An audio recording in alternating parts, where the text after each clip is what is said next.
गीता में अर्जुन को स्वयं भगवान कह रहे हैं कि उस परमेश्वर की शरण में जा, उसके लिए उन संतों के पास जा जो तत्वदर्शी हो। इसी प्रकार हजरत मोहम्मद को उनका अल्लाह कह रहा है कि कोई और पूर्ण परमात्मा है, उसको पाने के लिए उन तत्वदर्शी संत की तलाश कर।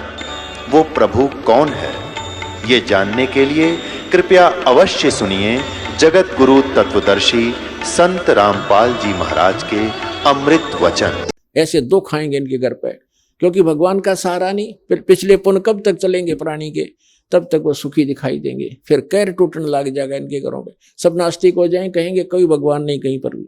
और काल यही चाहता है कि नास्तिक हो जाएं, फिर आए जाओ भगवान और उसका दूत, उसका दास, कोई सुनेगा ही नहीं। लेकिन भगवान ने पता था कि सतयुग त्रेता द्वापर में इनको सारे सुख होंगे और ये भक्ति नहीं कर सकते मेरे वाली, इसलिए फरी छोड़ देता। ठीक है भाई, इन 3 युगों में ना ले जाऊंगा, मैं कल युग में ले जाऊंगा। अब देखो यहाँ कितने दुखी आते हैं, पुण्य खत्म हो लिए, पाप का दौर शुरू हो गया। वो नकली संतों से, नकली साधनाओं से कोई आगे लाभ चारदर लगा नहीं, तो दुख है दुखाने थे। तो परमात्मा को पता था ये मुझे तभी चाहेंगे जब ये महादुखी हो जाएंगे, जब तक इनको सुख है ये कोसों दूर रहते हैं मेरे से। अब उन आत्माओं का जन्म होगा सतयुग में, जो दास आपको बता रहा है। लेकिन कितना लंबा काम बढ़ा दिया उन्होंने। अब फिर सतयुग में समझे नहीं कि सब सुखी, फिर स्वदेशी बन जाएंगे, पाक जाएंगे, उनमें सिद्धियां होती हैं, थोड़ी भक्ति से उनमें सिद्धियां आ जाएंगी। अगस्त ऋषि ने 7 समुद्र पी लिए एक घूंट में, और प्रभु पाक गया। आज तक गुण गाए जाते हैं, खा खाइए फिर क्या हो गया मोक्ष उसका, एक 7 समुद्र पीने की सिद्धि बनाने से, प्राप्त कर लेने से। तो काल ऐसे डिलेड हुआता है। तो कहने का भाव ये दास का कि साथ साथ फिर अन्य नई जनरेशन, नए भी संस्कार वश उत्पन्न होते रहते हैं। तो जब परमात्मा कलयुग में आए, कहीं भी खड़े होकर के तंबूरा लेकर के चौराहे पर अपनी प्यारी भाषा बोलने लगे, वहां पर 150-200 व्यक्ति इकट्ठे हो जाते, 10-20 घंटा, आध घंटा अपना विचार करते। वहां ये वाणी बोलिया करते भगवान जो सूक्ष्म वेद की है, मानुष जन्म पाया कर नहीं रट हरि नाम, जैसे कुआ जल बिना भाई बनवाया क्या काम। सर्व सोने की लंका थी वो रावण से रणधीरम, एक पलक में राज विराजी जम के पड़े जंजीरम, मन तू सुख के सागर बसरे भाई और न ऐसा यसरे। अब ये बाणी रात्मा के सीधी जाकर लगे तो वहां बैठे भगत, उनमें से 20, 30, 50 आकर चरणों में बैठ जाते, हे भगवान हमें को दीक्षा दो, को रास्ता बताओ। तो इस प्रकार परमात्मा के 64 लाख शिष्य हो गए थे।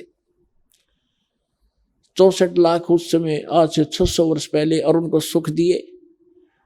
फिर उनको ये प्रथम मंत्र के 5 नाम दिया करते थे दाता। इन 5 नामों का गाटा जोड़ दिया इन दूसरे पंथ नकलिया ने। इनके ये 5 नाम बिना समझ में आए, रंकार ओंकार ज्योत स्वरूप निरंजन सतनाम और फलाना नाम वट वट देने लागे। तो भाई पूरे ग्रुप ने बात बने नहीं। तो कहने का भाव दास का ये है कि मैं रोवत हूँ सृष्टि को, ये सृष्टि रोवे मोहे, गरीबदास इस योग को समझ न सकता कोई। अब जैसे परमात्मा 600 वर्ष पहले आए थे तब हम अशिक्षित थे। 64 लाख से सोना कोई बालकों का खेल नहीं है, ना कोई मीडिया था, ना कोई प्रचार साधन था। कैसे हुई, एक दिन में 1000 जगह प्रकट हो जाते थे परमात्मा, और सबको समझाते थे, उनको सुख देते थे। सबको इतना सुख दे दिया कि वो समझ में नहीं आया करते उनके, ये संत के आशीर्वाद से मुझे ऐसा लाभ हो गया, नाम लेते इतने सुख होने लगे। तो 64 लाख हुए थे, लेकिन उनको ज्ञान नहीं था, अशिक्षित थे। जब सुख हुआ तो सुख हुआ तो सुख है, फिर कोई भी आ गया क्या जाने भगवान के बारे में, अशिक्षित है, दुल्हा है, ऐसा है, छोटी जाति का है। तो कुछ सुख होते ही आत्मा ये काल इसका दाव लगता है। परमात्मा कहते हैं इसे सुख का आग लगे जो नाम हृदय ते जावे, और बलिहारी उस दुख के जो पल पल नाम रटावे। वो सुख भी हमारे लिए दुखदायक, वो हमारा दुश्मन बन जाता है। जो उस सुख की हमें जरूरत नहीं, भगवान जो आपसे दूर करे। इतना कष्ट दिए रखना दाता, तेरी याद बनी रहे, हमें समझाना चाहते हैं परमात्मा। और फिर क्या बताते हैं कि ज्ञान संपूर्ण हुआ नहीं, हरदा नहीं छदावे, और देखा देखी भक्ति का रंग नहीं ठहरावे। तो 64 लाख शिष्य हो गए, सबका सुख हुए और गुण गावे, क्योंकि भगवान आ रहे हैं भाई। एक बार नाम दिया था, आशीर्वाद दिया था, ये सुख हो गया, 100 बतावें। और परमात्मा ने एक लीला करी थी कि इनको परख के देखूं ये ज्ञान से लगे हैं या केवल वैसे मेरे पीछे पड़े हुए हैं। एक लीला की थी एक दिन, वो लंबा समय है, फिर बताएंगे।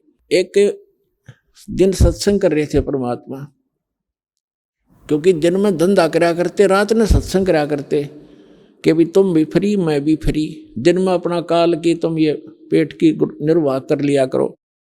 तो रात को सत्संग कर रहे थे। एक वैश्या का मकान था नियर बाई, आसपास कहीं। रात के मौसम सुहावना मौसम था, रात का शांत मौसम था। मालिक वो तो लीला थी, अपनी आत्मा कहीं भी गर्त में पड़ी है, उसको उठाना ही था। अब वो बैठ गई झांकी में अपने मकान के, और मालिक सत्संग सुना रहा था। भाई ऐसा पाप लगता है, ऐसा मनुष्य जीवन बड़ी मुश्किल से मिलता है, परमात्मा की भक्ति नहीं करता उनका विनाश हो जाता है, आगे पशु बनते हैं, पक्षी बनते हैं, बुराई करना नहीं चाहिए। सत्संग सुनाया। वह पुण्यात्मा थी, बेटी का कलजा भराया कि मन तक घोर पाप कमा लिया, सारी उम्र को शुभ नहीं बना मेरे से। तो वह लड़की परमात्मा के चरणों में आगे उठ के और कहा, भगवान क्या मेरे जैसी पापन का भी पाप नाश हो जाएगा? क्या मेरे जैसी पापनी भी पार हो भक्ति कर सकती है? परमात्मा ने कहा, बेटा नौका के अंदर, एक किश्ती के अंदर, नौका के अंदर चाहे पत्थर रखो, चाहे घास फूस और रुई रखो, कितना भारी वस्तु है पत्थर, और चाहे कितने भारी हल्का है रुई, उसका स्वभाव बेटा पार करने का। और फिर कहते हैं, एक लोहा पूजा में राखत, एक गर्भवती पड़ो, और पारस गुण अवगुण नहीं देखे, करत कंचन खरो। तो सारा कुछ समझा कर उस बेटी को संतोष दिया, और उसने बताया कि मैं तो जी वैसा हूं, क्या मेरा भी उद्धार होगा? कि बेटा बुराई, ऐसा कोई जीव नहीं है जो यहाँ बुराई ना करता हो, क्योंकि ये लोक ऐसा है, ना चाहते भी बुराइयां हो जाती हैं। अब आपको कितना मैला कपड़ा है, साबुन और जल प्राप्त हुआ, निर्बल हो गया, खूब मेहनत करके उसने साफ करे, अपने ने भक्ति करे। तो वह लड़की की ऐसी प्रेरणा लगी, सब बुराई छोड़ दी। लेकिन हमारी आदत है कि हम फिर भी उसको उस दृष्टि से नहीं देखते, अज्ञान के कारण। वह लड़की आती, अब उसको तो पिछला जो समय गया वो बुरा दिखाई देता कि कैसे अपनी पिछला जो समय गया उसको पूरा करूं। ज्यादा से ज्यादा गुरुदेव के पास आती, उनके चरण छूती, मत्था टेकती, पैर दबाती। तो दूसरे जो संगत वाले थे, सिर फेरे दिन सुख हो गया था, वो आपस में बतलाने लग गए, भाई यह अच्छी बात नहीं। एक वैसे आती है गुरु जी के पास बैठती है, लोग क्या कहेंगे, संगत बदनाम हो जाएगी। उस लड़की को धमकाने लग गए कि तुम मत आकर यहाँ पर, तूने सारा माहौल बिगाड़ दिया। अब वो लड़की फिर और ज्यादा दुखी होगी कि मुश्किल से राह पाया था ये भगवान में, अब क्या बनेगा? तो उसने गुरुदेव के पास रोती रही। परमेश्वर ने पूछा, क्यों रो रही है बेटी?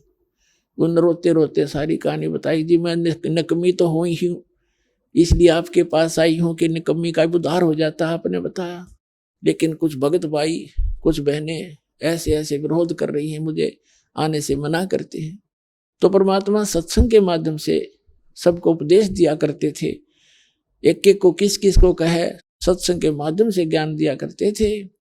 कहते हैं, कुष्टि होवे संत बंदगी कीजिए, हो वैसा के विश्वास चरण चित दीजियो। कि अभी भगत कोई भी व्यक्ति सत्संग में आएगा, चाहे चोर है, डाकू है, रोगी है और कोई वैसा है, जब तक मैला कपड़ा साबुन और जल वाटर के टच में नहीं आएगा तो वो साफ कैसे होगा? और भाई भक्तों के लक्षण ये नहीं होते। चाहे वैसा का भी विश्वास हो, उसको अपनी बहन समझना, पाप से नफरत करो, पापी से नहीं। ये तो आम आदमी भी कहता है। और सभी, जैसे एक उदाहरण दिया जाता है कि एक संत था और वो बहुत प्रसिद्ध था, उसको पता था कि उसकी वचन में बहुत शक्ति है, वो कुछ कह देता हुआ पार हो जाती है। तो कहीं से जा रहा था, एक लड़की को पीट रहे थे गांव वाले। उसने पूछा भी क्यों मार रहे हो इस बेटी को? गांव वालों ने बताया कि ये व्यभिचारिणी है, ये पापिनी है, अपराधी है, ऐसे ऐसे करती है। वो संत बोले भी रुक जाओ, सजा मैं बताऊंगा, ऐसे देंगे कि पत्थर उठाओ सभी और सब मारेंगे इसको। पर वो पत्थर मारना जिसने ये पाप ना कराया वैसा, नहीं तो यही खत्म हो जाओगे। पत्थर डाल डाल के सारे खिसक गए। तो हम अपने दोषों को पीछे रखते हैं, दूसरों को उछालते रहते हैं। तो हम भक्त बनना चाहिए। अब कुछ दिन तो शांत हुए, फिर धीरे धीरे बकवाद करने लगे कि भी अच्छा नहीं लगता। तो परमात्मा ने देखना था कि ये भक्त नहीं है जब गुरु की आज्ञा पालन नहीं कर रहे। जब तक मैं भगवान था, जब इनका सौ सुख हुआ करते थे, अब देखते हैं इनको क्या होगा। तो एक दिन परमात्मा ने कहा कि ला इसका पक्का काम कर दूं, इनको देख लेता हूं कितने भक्त हैं कितने अभक्त हैं। उस लड़की से कहा वैसा से कि बेटा कल तू पूरा हार श्रृंगार करके सब आभूषण जो भी तेरे पास है पहन के आ जा। अच्छा पिताजी। रविदास जी कबीर परमेश्वर के साथ ज्यादा रहते थे। रविदास जी से कहा कि एक हाथी ला कर आए पे। हाथी ले आकर आए रविदास जी। एक परमात्मा ने गंगा जल भर लिया बोतल में, कबीर जी ने, और लड़की को बिठा लिया बीच में, पीछा बैठ के आगे। रविदास जी से कहा कि अब तो चला इस हाथी ने। अब उस लड़की के हाथ धर लिया कंधे पे और बोतल गंगा जल भर के तेरी नो पीवे, और ऐसे मस्ती होकर बाजार, बीच बाजार से निकाल दिया, काशी के बाजार में से निकाल दी वो सारा झांकी। और जो भी देखे जो भी देखे जो करे वो धानक वो दुल्हा देयो कबीर दारू पियो और वैश्या ने साथ ले। वो प्रसिद्ध थी ये कबीर साहब के काशी के अंदर लाखों की संख्या में, लाख की संख्या में भगत थे आसपास के क्षेत्र के। सबको बुलावे, अका जो तुम्हारे गुरु जी के लक्षण दिखाओ, देख हम पहले नाट्या करते, वहाँ ऐसी गंदी औरतें जाती हैं, देख क्या हालात। ये इतना गंदा आदमी था, देखो दारू पी और वैश्या को साथ लिया, सरेआम घूम रहा है, इसको ये भी नहीं मालूम इतना मदहोश हो गया। तो जितने चेले थे परमात्मा के, पहले तो भगवान कहा करते परमात्मा आ रहे हैं, हम ये सुख दे दिया वो सुख दे दिया। अब वो सारे खिसक गए वहां से। कोई न्यू कहे मैं तो एक दिन गया था, कोई नु कहना मैं तो उसके साथ जाया करता हूँ, वैसे में कोई खास इंटरेस्ट नहीं था मेरा। यानी 64 के 64 लाख अपना सर्वनाश कर गए और सब भाग्य भगवान को छोड़कर। तो परमात्मा कहते हैं कि दो प्रकार से गुरु विमुख होते हैं। एक तो गुरुद्रोही हो जाता है, गुरु जी के बारे में गालियां देता है, बुराइयां करता है, दुश्मनों को प्रेरित करता है। तो वो तो कभी फिर आगे भविष्य में मनुष्य जीवन करोड़ों जन्मों युगों तक नहीं प्राप्त कर सकता। उसका तो भक्ति तो धन कैंसिल हो जाता है। और जो वैसे गुरु जी की बुराई नहीं करते, नफरत नहीं करते, लोक लाज में आकर छोड़ जाते हैं, वो काम तो उन्होंने बढ़ा लिया, काम बढ़ा लिया, पार हुए नहीं, लेकिन उनको इतना फायदा हो गया कि उनको मनुष्य जन्म मिलता हुआ आ रहा है। इतना चार्ज करके दयालु आपको। अब वही आत्मा हो आप 64 लाख में से जो सबसे पहले ही आएंगे, और उसके बाद पूरे विश्व में परमात्मा का ये ज्ञान फैलेगा। तो पुण्यात्माओं, ये फावल पॉइंट जो पहले हम गलती करके आज याद दिलाई जाती है आपको। जैसे माता गर्भ को रखे यत्न बनाए, ठेस लगे ते क्षण होवे तेरी ऐसे भक्ति जावे। जैसे माता बहन किसी को गर्भ रहा हो, उसको पता उस लाल को कैसे प्रफुल्लित करना है, बड़ी सावधानी बरतती है। तो ऐसे इस भक्ति रूपी लाल को संभाल के रखना चाहिए आपने। और जो सुख 600 वर्ष पहले भगवान दिया कर दे कबीर साहब, आज वही सुख अपनी प्यारी आत्माओं को इस दास के माध्यम से, शक्ति उस कबीर भगवान की। दास तो एक नेमत है। जैसे एक सिरिंज होती है ना, डॉक्टर दवाई ला इंजेक्शन लगाता, दास तो इंजेक्शन है। और उसमें दवाई व मालिक कबीर साहब है जो आपने सुख दे रही है।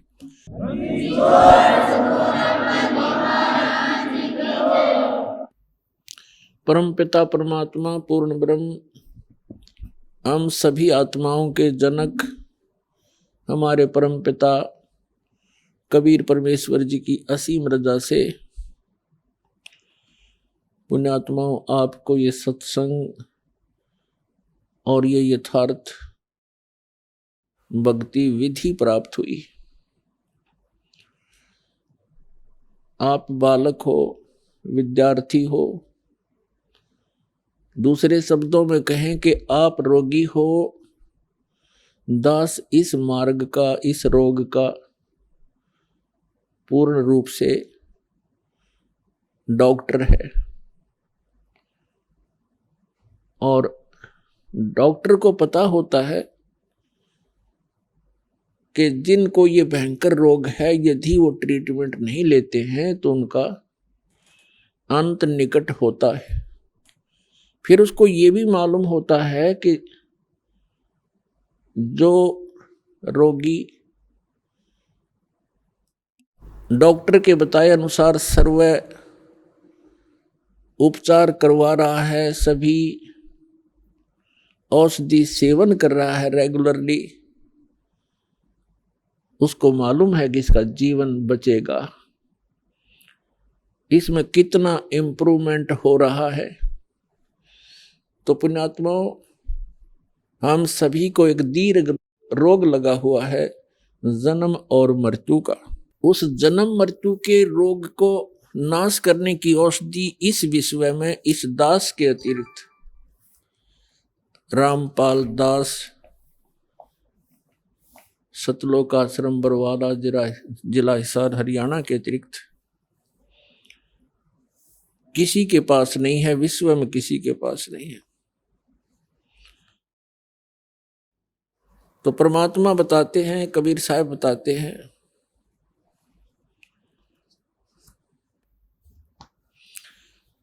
जग सारा रोगिया रे, जिन सतगुरु वैद न जाण्या, जग सारा रोगिया रे।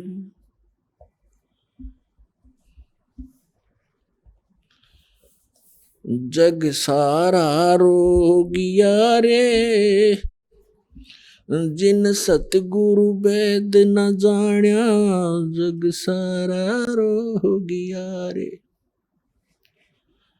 जग सारा रोगिया रे, जिन सतगुरु वैद न जाण्या, जग सारा रोगिया रे।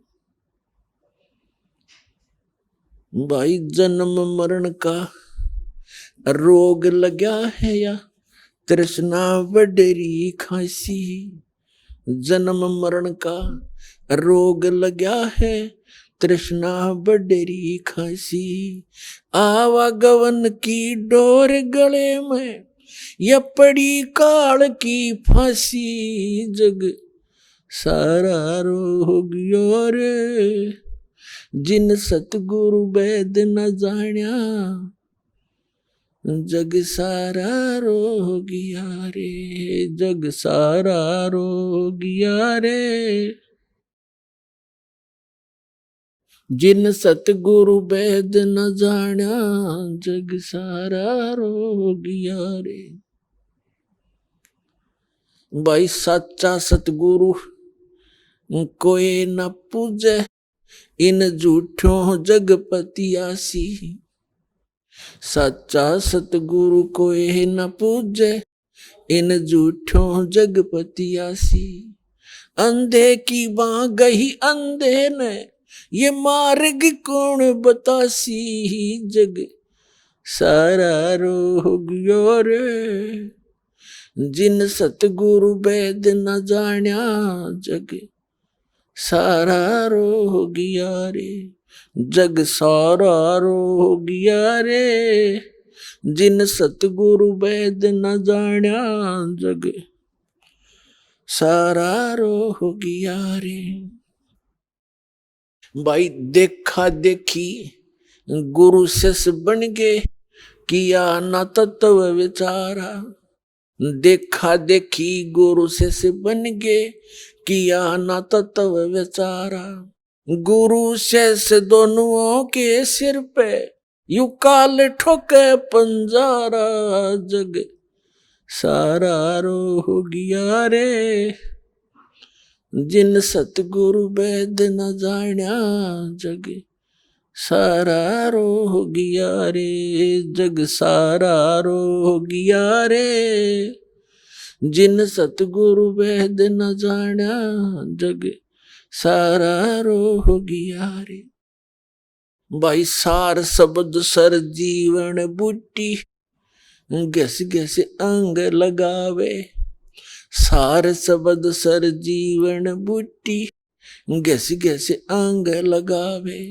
कहे कबीर तुम सत कर मानो, ये जन्म मरण मिट जावे, जग सारा रो हो गया रे, जिन सतगुरु वेद न जान्या, जग सारा रो हो गया रे, जग सारा रो हो गया रे, जिन सतगुरु वेद न जान्या, जग सारा रो हो गया रे। सार शब्द सर जीवन बूटी, सार शब्द सर जीवन बूटी, घस घस अंग लगावे। कहे कबीर तुम सत कर मानो, ये जन्म मरण मिट जावे, जग सारा रो हो गया रे, जिन सतगुरु वेद न जान्या, जग सारा रो हो गया रे। तो पुण्यात्माओं, इस जन्म और मरण के इस दीर्घ रोग से 21 ब्रह्मांड के सर्व प्राणी ग्रस्त है। चाहे वो पुण्यात्माएं ब्रह्मा जी की पोस्ट प्राप्त हैं, भले ही वे विष्णु जी के पद को प्राप्त हैं, चाहे वो शंकर के पद को प्राप्त हैं, और कोई पृथ्वीपति है, चाहे इंद्र स्वर्ग का राजा बना है, इन सबको जन्म और मरण का रोग लगा हुआ है। यहां परमात्मा ने अपनी अमरवाणी में कहा है कि जन्म मरण का रोग लग गया, या तृष्णा बढ़ी खांसी, जन्म मृत्यु का रोग हमारे लगा हुआ है। असंख्यों जन्म हो गए हमने जन्मते और मरतों को। जिस समय भी मानव शरीर प्राप्त होता है तो हमारे को जो भी जिस समाज में जन्म हम प्राप्त करते हैं, उन्हीं क्रियाओं को, उन्हीं पूजाओं को हम बचपन से ही प्रारंभ कर देते हैं, और माया जोड़ने की हमारी जो वृत्ति है, स्वभाव है, ये सदा से बना हुआ है, और हम पूरे जीवन में संग्रह करने पर लगे रहते हैं। संपत्ति, कोठी, कार, प्लाट और बैंक बैलेंस गणाए बना दूं।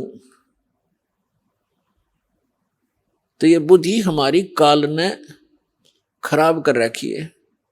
हमारे को तत्व ज्ञान नहीं मिला। जिस समय आपको तत्व ज्ञान मिलेगा, ये देश पराया दिखेगा, अपना नहीं दिखेगा। आपको ऐसा लगेगा जैसे हमने यहाँ कुछ समय पास करना है, और यदि हम सही भक्ति करेंगे सतलोक चले जाएंगे, नहीं तो फिर 84 लाख योनियों में।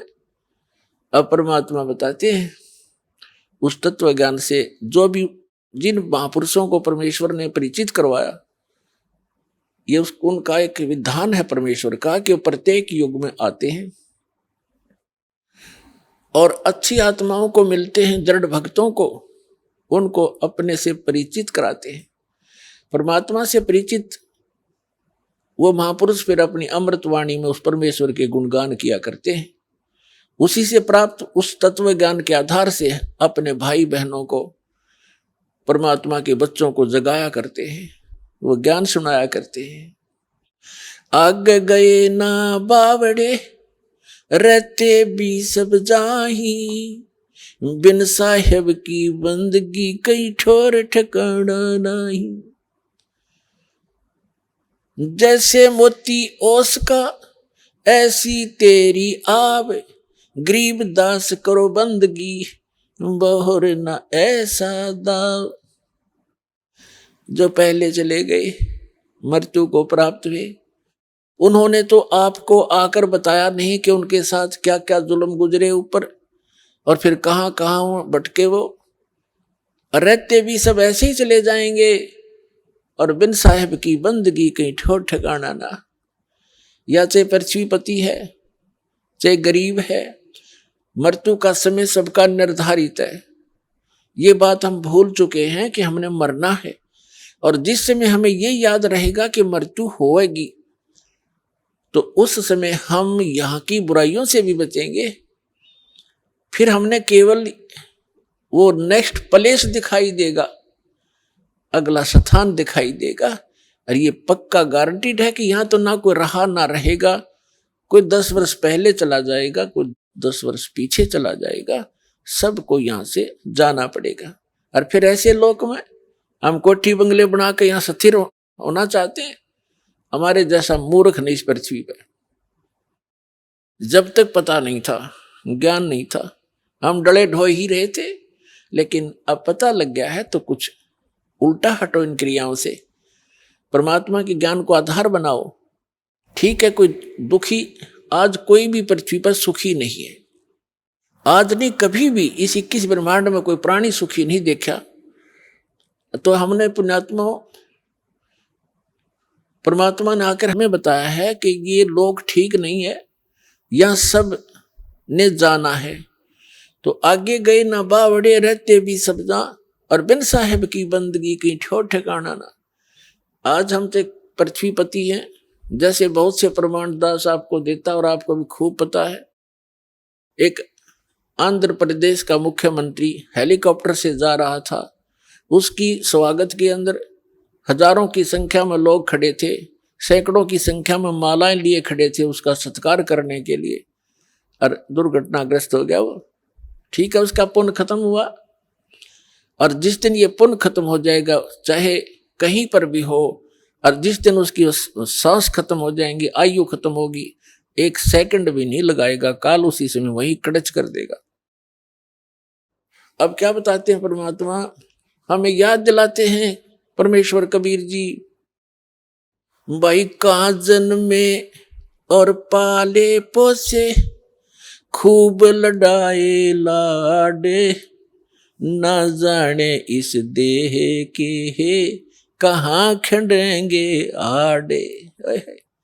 कहाँ तो जन्मे और कहाँ पाले पोसे, और खूब लड़ाए हमारे लाड, और ना जाने इस देह के कहाँ खंडेंगे आड।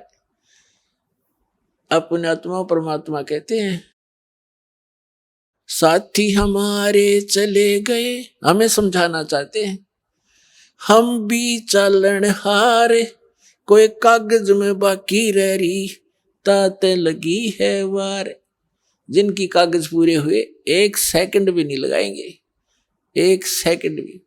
तो पुण्यात्माओं, यदि आप भक्ति करना चाहते हैं मोक्ष उद्देश्य से, तो परमात्मा कबीर जी ये समर्थ है, आपकी आयु भी इंक्रीज कर देगा, लेकिन करेगा उसकी जो हृदय से ये जान हमारी पुकार सुनेगा, और वो जानी जान है कि ये व्यक्ति अगर एक्सटेंशन मैंने कर दी तो भक्ति करेगा, एक्सटेंशन भी कर दूंगा तो ये कुबद करेगा, भक्ति नहीं करेगा तो उसकी एक्सटेंशन नहीं होगी। वो मर्यादाहीन और भक्तिहीन और ज्ञानहीन प्राणी होगा, चाहे बेसिक भगत दिखाई दे। जब तक हम परमात्मा के सब नियमों का पालन करके आगे नहीं बढ़ेंगे तो मालिक राजी नहीं होगा। और हमने सबसे पहले परमात्मा प्रसन्न करना पड़ेगा। जिन बातों से परमात्मा प्रसन्न हो, परमात्मा प्रसन्न समझो गुरु प्रसन्न हो, क्योंकि परमात्मा गुरु जी को बहुत महत्व देते हैं और ये देखना चाहते हैं कि यदि इस दास के स्थान पर जो मैंने भेज रखा अपना दास, पूरा ज्ञान देकर, पूरा मंत्र और समाधान दे करके, यदि मैं इसके स्थान पर होता तो जो व्यवहार आज ये अपने गुरु जी से कर रहे हैं, जैसा बर्ताव, ऐसा ये मेरे से करते। तो गुरु जी के प्रसन्न होने से परमात्मा प्रसन्न होते हैं। जिन बातों से गुरु दुख पावे उन बातों को दूर भगावे। अब गुरु जी किन बातों से दुखी होगा कि आप मर्यादा तोड़ दोगे और ऊपर से भगत दिखाई दोगे तो किसी दिन काल का दाव लग जाएगा।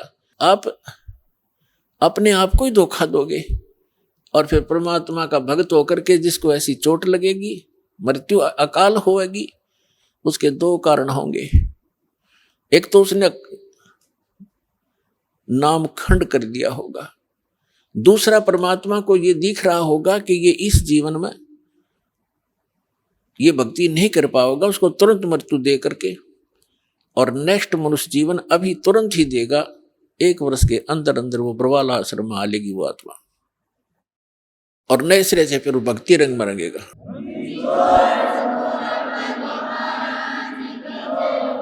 तो इस प्रकार और भी बहुत से प्रमाण हैं। एक पोलैंड देश का पूरा मंत्रिमंडल जिसमें प्रधानमंत्री, मंत्री, उसके MP, किसी की मृत्यु के ऊपर कोई राजनेता थे पूर्व के, उसकी मृत्यु के ऊपर शोक व्यक्त करने जावे थे, मुंह कान गए थे। एक जहाज में बैठकर सारे वो दुर्घटनाग्रस्त हो गया, सारे के सारे मर गए। परमात्मा कहते हैं ऐसी घटनाओं को देख के भी आपकी आंख नहीं खुलती, आप डर भय नहीं बनता, भगवान की तरफ नहीं बनती, तो आपने घनी भांग पी रखी है इस काल की। तो पुण्यात्माओं, या काल की भांग उतरेगी इस एंटीबायोटिक वचनों से जो सतलोक आश्रम बरवाला में इस दास के माध्यम से परमात्मा की अमरवाणी आपको सुनाई जाती है। ये किसी डूम भाट के गीत नहीं है, ये समर्थ का दिया ज्ञान है, इसमें अग्रम अग्रम की गुंजाइश नहीं है। ऐसा प्रमाणित ज्ञान परमात्मा ने दे दिया है, कभी सपने में भी ना सोचा होगा आपने, और आज आपके ऊपर बौछार कर दी उस सच्चे ज्ञान और सच्चे नाम की। तो आप विशेष आत्माएं हैं परमात्मा की, चाहे यहाँ कोई दुख में आवे है, चाहे कोई सुख में आया है। जो दुखी प्राणी है उनके लिए दुख वरदान सिद्ध हो जाएगा एक दिन, वो दुख तो दूर होगा ही होगा। और फिर देखना आपकी आंखों से आंसू नहीं बंद होंगे कि हे भगवान, ये दुख ना होता तो हम कभी भी ना आते यहाँ पर, और जीवन नाश हो जाता, कुल का नाश हो जाता। और परमात्मा कहते हैं भक्ति बीज जो हो वह हंसा और तारों तास के कुत्र वंशा। जो मेरी एक बार शरण में आ गया इस कलयुग के अंदर, 101 पीढ़ी पार करूंगा उसकी। अब 101 पीढ़ी देखना।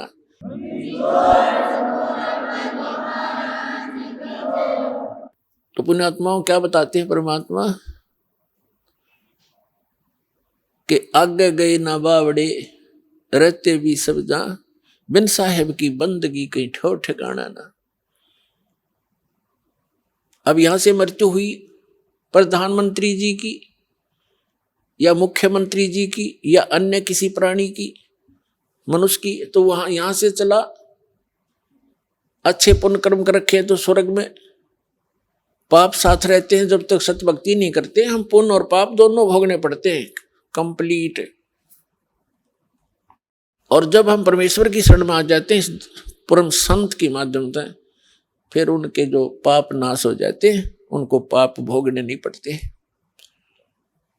केवल पुण्य उनके शेष रह जाते हैं। उन पुण्यों को फिर हम साथ नहीं ले जाएंगे, वो पुण्य हमने यहाँ के इन भगवानों के जो यहाँ के इंचार्ज हैं और हमारे बहुत ज्यादा कर्जा हो चुका है इनका, सत साधना ना करके, जब तक हम परमात्मा कबीर जी की, परमेश्वर जी की शरण में नहीं आएंगे तो हमें दोनों ही कष्ट, पुण्य भी और पाप भी दोनों भोगने पड़ते हैं। और हम पुण्य भी साथ नहीं ले जाएंगे, क्योंकि यहाँ के जितने भी इंचार्ज हैं जैसे गणेश जी, क्योंकि हमने ये पिंड है, पिंड माने शरीर, और एक ये ब्रह्मांड है पूरा, इस पूरे ब्रह्मांड का एक मानचित्र है शरीर के अंदर। और जब हम यहां से चलेंगे तो हम ये शरीर से ही रिहर्सल होनी शुरू होगी।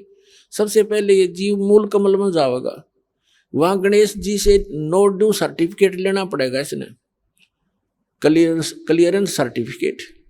तो हमारा बहुत युगों से कर्जा हुआ पड़ा है, और इनके पास हम ये मंत्र की जो कमाई, जो पुण्य दान धर्म करते हैं, ये सब इनको देते चले जाएंगे और ये हमें बरी करते चलेंगे।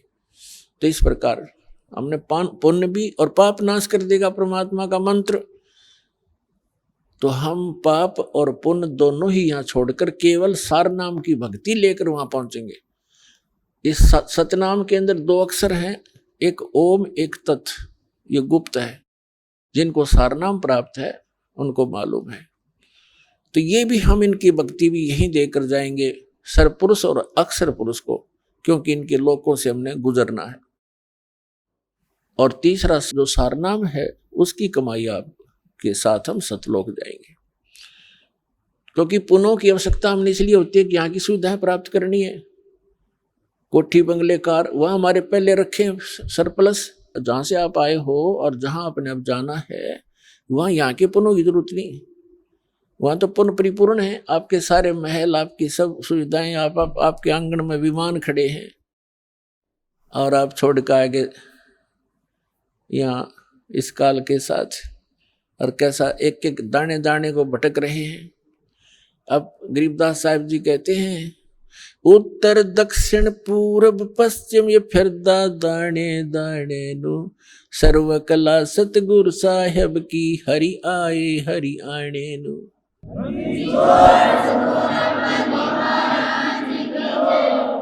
तो तुम एक एक दाने के लिए तरस रहे हो, भटक रहे हो।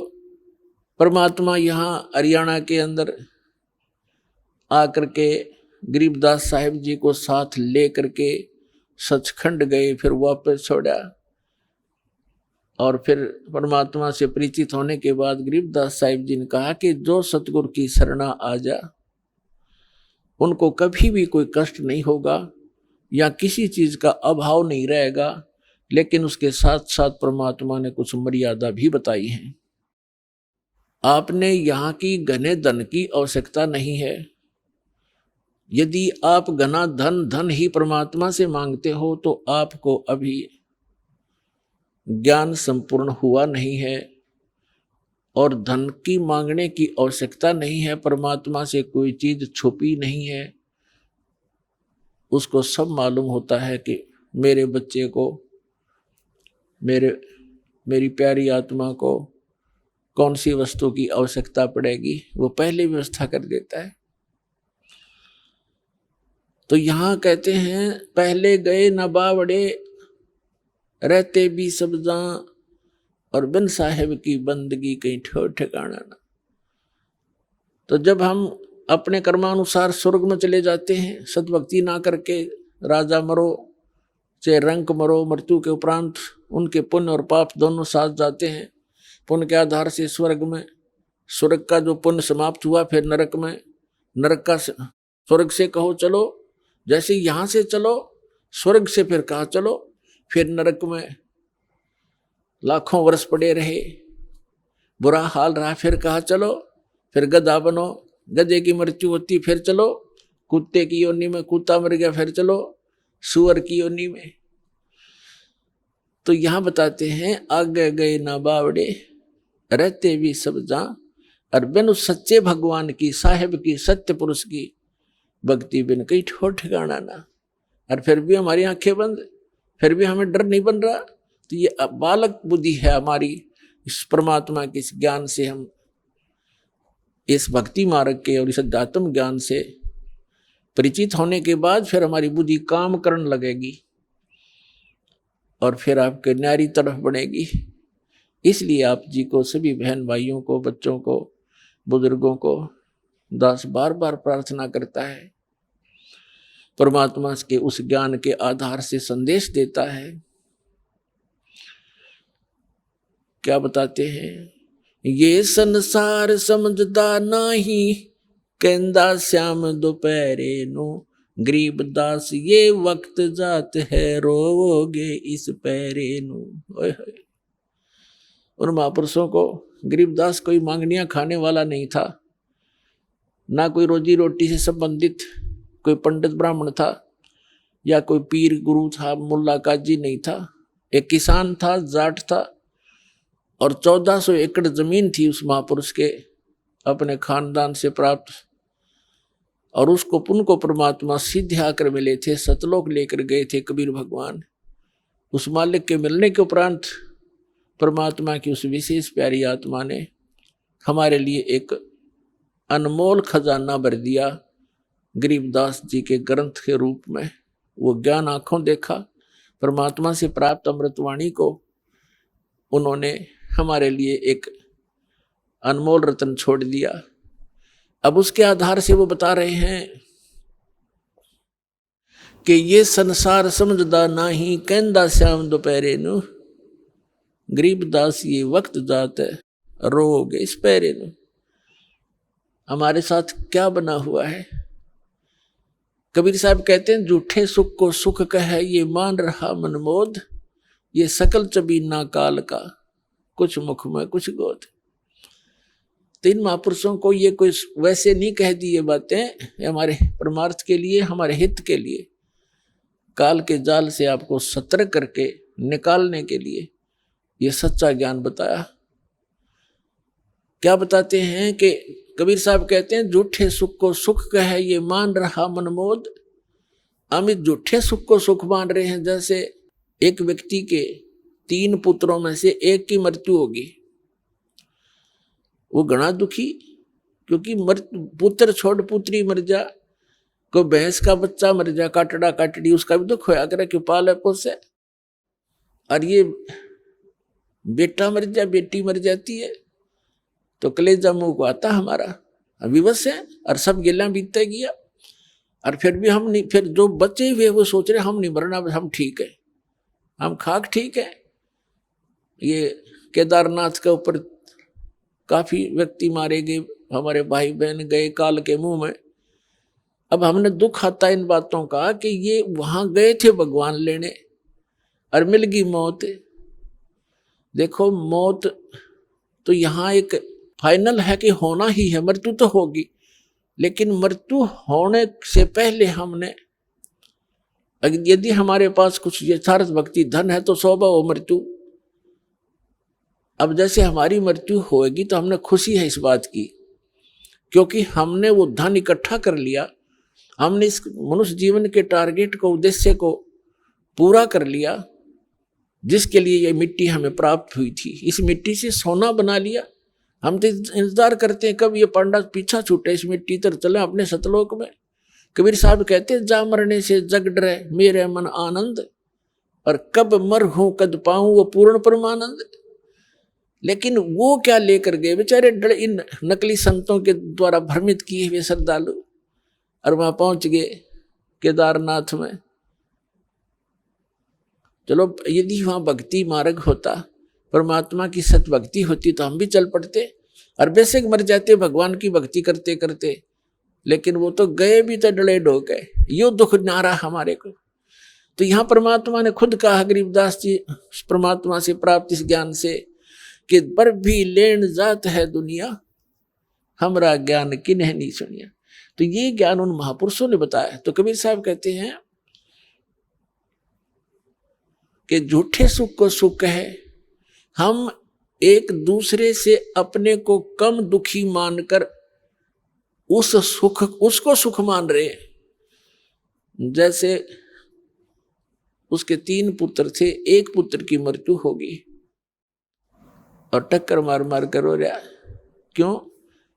छोटे से को लगता है पालने माता पिता प्यार करता है, कपड़े धोता है, कपड़े धोता है, खाना खिलाता अपने मुंह से निकाल कर, ले बेटा ले बेटी तू खा ले, और फिर वो छीन लिया जाता है। तो दुख में कमी नहीं, पर हमारी कोई पार भी नहीं बसाती, क्योंकि हम गंदे लोक में रह रहे हैं। उसका इकलौता पुत्र मरा हुआ था, टक्कर मार कर रो रहा था। शोक व्यक्त करने वाले भक्त, यानी इधर उधर से रिश्तेदार कुल के लोग आ रहे थे, खाना भी नहीं गले उतर रहा था। इतने में एक व्यक्ति आ जाता है जिसका एक ही पुत्र था और वो कुछ वर्षों पहले मृत्यु को प्राप्त हो गया था। तो सभी सांत्वना देने वालों ने कहा कि देख भाई, यहाँ तो मृत्यु भाई सबके पता नहीं किस गेला के बन जा, किसके साथ क्या घटना घट जा, यहाँ तो सभी के साथ होता है। देखिए भाई, इसका एक ही पुत्र था और उसी की मृत्यु होगी।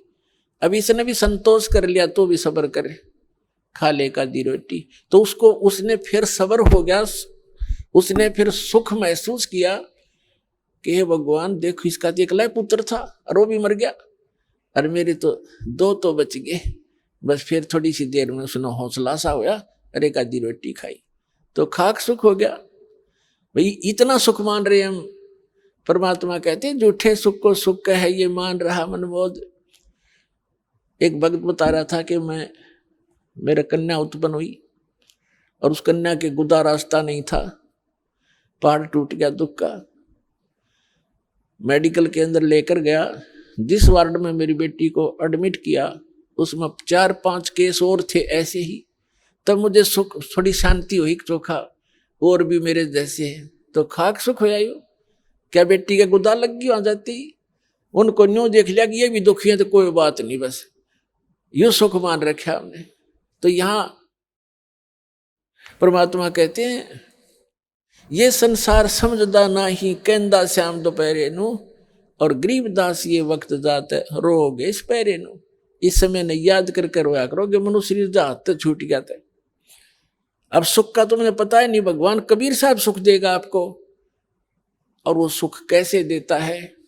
एक बार आप इस परमात्मा की शरण में आए हो, सच्चे बनते हैं, सच्ची लगनते हैं और सच्ची श्रद्धा से मर्यादा में रह कर कुछ दिन भक्ति करके देखो, आपके मुंह का थूक सूख जाएगा। इतने सुख सुनाया करोगे दूसरों को, और आपने सोचा करो कि सामने वाला मन में सोच रहा होगा ये झूठ बोल रहा है, और आप सारी साची बता रहे होगे और सामने वाले को ये सोच रहे होगे यूं सोचा यू पागल है, झूठ बोला सारी। लेकिन आपको अब वो सुख सागर मिल रहा है, वो परम पिता मिल गए। गीता अध्याय नंबर 15 के श्लोक नंबर 16 और 17 में 3 पुरुष बताए। पुरुष माने प्रभु स्वामी। एक सरपुरुष, ये 21 ब्रह्मांड का स्वामी है, ये काल जिसमें हम रह रहे हैं, जिस काल के लोक में एक ब्रह्मांड में 21 ब्रह्मांड है, ऐसे ऐसे इतना ही प्रभु है, इतना मालिक है। एक सरपुरुष है जो 7 संख ब्रह्मांड का स्वामी है। और 15वें अध्याय के फिर 16वें श्लोक में ये 2 पुरुष बता दिए, सरपुरुष और अक्षर पुरुष। 17वें श्लोक में बताया है कि जो वास्तव में जो श्रेष्ठ भगवान है, प्रभु है, वो तो इन दोनों से कोई और है। कहते उत्तम पुरुष है तू अन्य परमात्मा इति उदारत, ये लोक चरण में आविश्य विवर्ती अवैश्वर है। जो उत्तम पुरुष है ना, पुरुषोत्तम सही भगवान, इन दोनों आते न्यारा है, और वो वास्तव परमात्मा कहा जाता है। वो वास्तव में परमात्मा है, वह श्रेष्ठ आत्मा है। परमात्मा की परिभाषा क्या है, डेफिनेशन क्या है?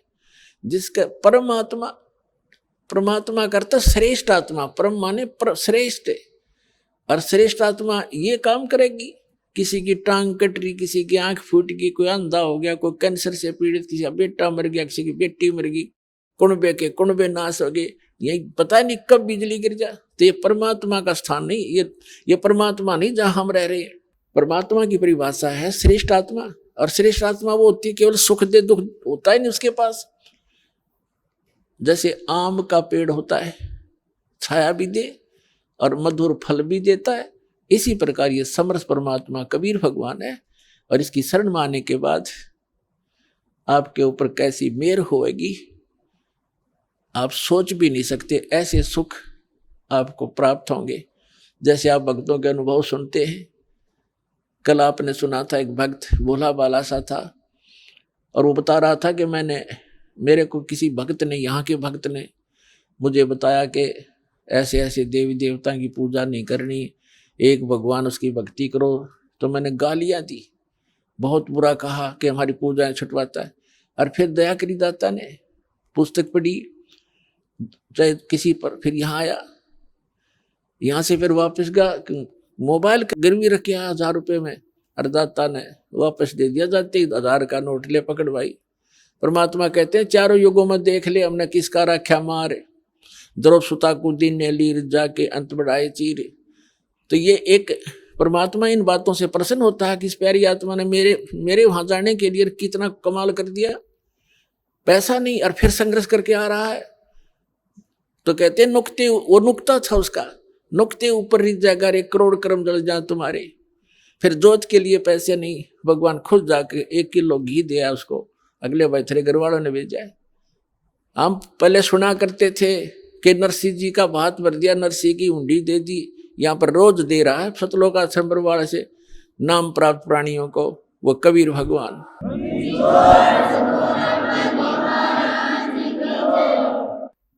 तो पुण्यात्मा, परमात्मा ने आपके ऊपर मेहर करी है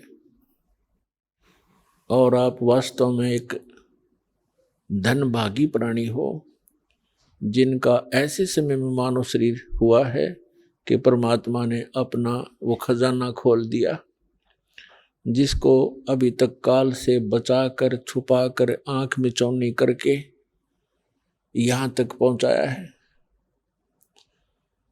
अपन आत्माओं, आप देखते हो ये कैसा भोला बाला भक्त दिखाई देता। दास गदगद हो जाता है कि दास के द्वारा दिए गए ज्ञान से परमात्मा के बच्चे रंगे जा चुके हैं। अब इनको ब्रह्मा विष्णु महेश भी ज्ञान में पराजित नहीं कर सकता, वो खुद हार के जाएंगे। अब ये वो अनमोल ज्ञान आपको प्राप्त हुआ है। अपन आत्माओं, सतगुरु आए दया करी, ऐसे दीन दयाल, बंदी छोड़ वृत्तास कहा, जठर अग्नि प्रतिपाल। सतगुरु आए दया करी, परमात्मा स्वयं ही सतगुरु बनकर आते हैं। आप जी को दास ने बहुत बार सदग्रंथों से, वेदों से प्रमाणित किया है। आइए अब हम उन श्रद्धालुओं के अनुभव जानते हैं जो जगत गुरु तत्वदर्शी संत रामपाल जी महाराज जी से दीक्षा प्राप्त कर चुके हैं तथा उनके द्वारा बताए गए भक्ति मार्ग पर चल रहे हैं। सर नमस्कार। नमस्कार जी। सर क्या नाम है आपका? हरिमोहन सैनी। हरिमोहन जी, कहाँ से आए आप? बड़ा गांव पुंदरपाड़ा, जिला दौसा, तहसील भंडार से। सर संत रामपाल जी महाराज जी से नाम दीक्षा लेने से पहले आप क्या भक्ति साधना करते थे? हमने एक गुरु बना रखा था जो कबीर पंथी थे। उन्होंने हमको मंत्र दिए, उनका 1 साल तक हमने जाप किया तो उन्होंने हमारे कोई लाभ नहीं किया। कबीरपंथी गुरु ने आपको क्या साधना बताई? 5 नाम दिए थे, निरंजन, ओम, स्वयं, रारंग, सतनाम। क्या उस भक्ति साधना से आपको कोई लाभ भी मिला? कोई लाभ नहीं मिला उनसे। तो फिर आप संत रामपाल जी महाराज जी की शरण में क्यों आए? सर मेरे एक बीमारी हो गई थी, सिलिकोसिस बोली जाती है उनको। सर मैं पत्थर तराशी का काम करता था, जो नक्काशी बनाते हैं ना, फूल पत्तियाँ, और वहाँ ग्राइंडर चलते थे मशीन, तो उनसे वो धूल उड़ती थी। उस धूल के छोटे छोटे कण अंदर चले गए सांस द्वारा, वो फेफड़े में जम गए, तो उससे हमारे बीमारी हो गई। इसलिए फिर हमारा तकलीफ होने के बाद हम डॉक्टर के पास गए, जयपुर गए। जयपुर में डॉक्टरों ने हमारी जांच की, CT स्कैन करवाया। उन्होंने बताया कि तुम्हारे सिलिकोसिस की बीमारी हो गई और ये मिटने वाली नहीं है, आप ख़त्म हो जाओगे 1-2 साल में। तो फिर क्या हुआ? संत रामपाल जी महाराज जी के बारे में कैसे पता लगा आपको? हमारे पास में मानपुर में एक भगत जी थे, वो हमारे वैसे रिश्तेदार जीजाजी लगते थे। वो आते थे और वो हमको संत रामपाल जी महाराज का ज्ञान समझाते थे कि हमारे गुरु जी ऐसे ज्ञान बताते हैं और नाइलाज से नाइलाज बीमारी को जड़ से ख़त्म करते थे। हमने कहा कि ऐसे संत अगर बीमारी को ठीक कर देंगे तो ये हॉस्पिटल तो बंद हो जाएंगे। तो उन्होंने ऐसे बोला कि हाँ ये बात तुम्हारी सही है, हॉस्पिटल बंद हो जाएंगे, लेकिन वो साधना और नेम का पालन करेंगे तभी होगा ये काम। तो हमने बोला कि भाई देख लेते हैं, तुम्हारे गुरु जी से नाम ले लेंगे, संत रामपाल जी महाराज जी से नाम ले लेंगे। तो हम भगत जी उनके साथ चले गए। वहाँ जा कर के उन्होंने संत रामपाल जी महाराज जी से नाम दिला दिया। सर आपने संत रामपाल जी महाराज से नाम दीक्षा कब ली? 2019। तो सर क्या जब आपने संत रामपाल जी महाराज से नाम दीक्षा ली तो क्या आपको कोई लाभ भी मिला? सर हमारे गांव वाले या और रिश्तेदार बहुत से ने ऐसे बोले कि तुम्हारी ये पत्थर की बीमारी हो गई है और ये मिटने वाली नहीं है, ऐसे करो तुम बियर पिया करो, यानी शराब पिया करो, तो वो घुल करके अंदर से और बाहर निकल जाएगी। हमने वो काम किया। धीरे धीरे हमको शराब पीने की लत लग गई। लत इतनी लग गई कि शाम होते ही हम ठेके पे चले जाते और घर में आते तो झगड़ा हो जाता। कभी कभी हम खाना भी नहीं खाते, हमारी घरवाली भी बाहर चले करके सो जाती, इतना झगड़ा हो जाता। परेशान होकर के फिर हम सोचने लगे कि हम तो बहुत नरक खाने में चले गए। अब भगवान इसको कौन बचा सकता है? अब तो कोई संत हो या भगवान हो, परमात्मा आए इस धरती पर, वही बचा सकता है। बाकी डॉक्टर ने तो जवाब दे दिया था। सर जैसे हमने संत रामपाल जी महाराज जी से नाम लिए, उन्होंने नाम लेने के लिए वो जो नेम की लिस्ट दिखाई, उनको हमने पहले तो देखा ये नेम हमसे नहीं होगा, लेकिन हमने हिम्मत बांध करके कह दिया कि भाई हम कर लेंगे। जैसे नाम लिया, हमारी शराब की तरफ तो ऐसी नफरत हो गई कि हम वहाँ देखते भी नहीं हैं अब जाकर। सर आपने नियमों के बारे में बताया। संत रामपाल जी महाराज जी से नाम दीक्षा लेने के लिए किन किन नियमों का पालन करना होता है? नेम उन्होंने बताया कि आप शराब नहीं पियोगे, मांस मदिरा और कोई देवी देवताओं को नहीं ढोकोगे। क्या संत रामपाल जी महाराज देव देवताओं की पूजा करने के लिए मना करते हैं? सर हमारे शास्त्रों में जो देवी देवताओं की पूजा है उसकी विधि गलत करते हैं ये, और हमारे संत रामपाल जी महाराज उसकी विधि शास्त्र अनुसार बताते हैं, उनसे आपको लाभ होगा, इसलिए हमको ये लाभ हुआ। सर आपने बताया कि संत रामपाल जी महाराज शास्त्रों के अनुसार भक्ति बताते हैं और शास्त्रों के अनुसार भक्ति करने से बहुत सारे लाभ भी मिलते हैं। तो सर हम आपसे ये जानना चाहेंगे कि इसके अलावा भी आपको कोई लाभ भी मिला? सर कहने की बात तो यह है कि हमको सबसे बढ़िया तो आध्यात्मिक ज्ञान मिला और वो भक्ति मिली जो हम इस चीज़ को ढूंढ रहे थे। हम सोचते थे कि भगवान कोई है। जब मेरी बीमारी हुई थी उस समय मैं ये तड़प करता था कि भगवान मेरी बीमारी को मिटाओ, तो हमको भगवान कहीं नज़र नहीं आए। लेकिन हमारी जब परमात्मा ने सुना तो हमको संत रामपाल जी महाराज की सुध लगी और हम वहाँ गए और वो भक्ति मिली जो कहीं भी नहीं है किसी संत के पास में। आर्थिक स्थिति हमारी ख़राब हो गई थी क्योंकि मैं शराब भी पीता था, इसलिए पैसे की भी तंगी बहुत हो गई थी। मैंने सोचा अब क्या करें, हम तो बिल्कुल डूब गए। इसलिए ये भी हमको संत रामपाल जी महाराज ने ही आर्थिक सुविधा सुधारी हमारी। सर जैसा कि आपने बताया कि संत रामपाल जी महाराज जी से नाम दीक्षा लेने के बाद आपका नशा छूट गया। अगर जो व्यक्ति आज भी नशा करते हैं और वो चाहकर भी नशा नहीं छोड़ पा रहे हैं, क्या अगर वो आपकी तरह संत रामपाल जी महाराज से नाम दीक्षा लेंगे तो क्या उनका भी नशा छूट जाएगा? सर अवश्य छूटेगा, ज़रूर छूटेगा। संत रामपाल जी महाराज के मंत्र जाप करने से, उनकी विधि से ऐसा होता है कि उनकी तरफ शुद्ध भी नहीं करते वो नशे की तरफ, ऐसी विधि बताते हो। सर आप भगत समाज को क्या संदेश देना चाहते हैं? सर संदेश तो क्या देंगे, हम तो प्रार्थना करते हैं कि आप संत रामपाल जी महाराज जी से नाम दीक्षा लो और अपना कल्याण कराओ, क्योंकि ऐसी भक्ति कहीं भी नहीं मिलेगी आपको। संत रामपाल जी महाराज जी से नाम दीक्षा कैसे ली जा सकती है? आपको नामदान लेना है तो फेसबुक और यूट्यूब पे सर्च करके देखो, फिर आपको उनका पता भी चल जाएगा, नामदान आपके नज़दीकी नामदान केंद्र का, और वो फ़ोन करके भी पूछ लो, वो सब बता देंगे और आपका नाम लेकर के कल्याण होगा। जी धन्यवाद। नमस्कार सर।